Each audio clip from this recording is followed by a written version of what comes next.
یہ تحریر میرے ایک دوست نے مجھے واٹس ایپ کی تھی، جن کا نام راجہ رفیق ہے، جو کہ لندن میں سیٹل ہیں۔ آج میں اپنی واٹس ایپ کلین کر رہا تھا تو یہ تحریر میری نظروں کے سامنے آئی۔ مجھے اچھی لگی، مجھے یہ سبق آموز بھی لگی۔ میں نے یہ ضروری سمجھا کہ یہ میں اپنے تمام دوستوں کو شیئر کر دوں۔ وہ کہتے ہیں کہ ہماری مسجد میں ایک امام صاحب تھے۔ امام صاحب روزانہ گھر سے مسجد جانے کے لیے بس پر سوار ہوتے تھے۔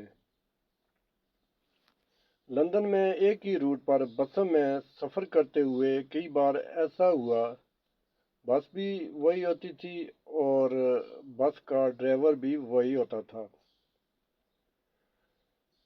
ایک مرتبہ یہ امام صاحب بس پر سوار ہوئے، ڈرائیور کو کرایہ دیا اور باقی کے پیسے لے کر ایک نشست پر بیٹھ گئے۔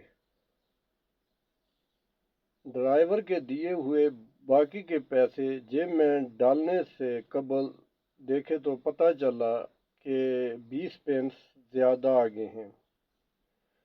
پہلے امام صاحب نے سوچا کہ یہ 20 پینس وہ اترتے ہوئے ڈرائیور کو واپس کر دیں گے، کیونکہ یہ ان کا حق نہیں بنتا۔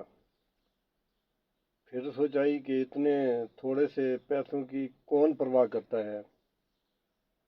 ٹرانسپورٹ کمپنیاں ان بسوں کی کمائی سے لاکھوں پاؤنڈ کماتی بھی تو ہیں۔ ان تھوڑے سے پیسوں سے ان کی کمائی میں کیا فرق پڑے گا؟ میں ان پیسوں کو اللہ کی طرف سے انعام سمجھ کر رکھ لیتا ہوں۔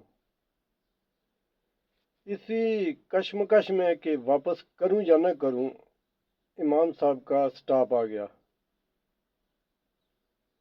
بس امام صاحب کے مطلوبہ سٹاپ پر رکی تو امام صاحب نے اترنے سے پہلے ڈرائیور کو 20 پینس واپس کرتے ہوئے کہا کہ یہ لیجئے، 20 پینس لگتا ہے آپ نے غلطی سے مجھے زیادہ دے دیے ہیں۔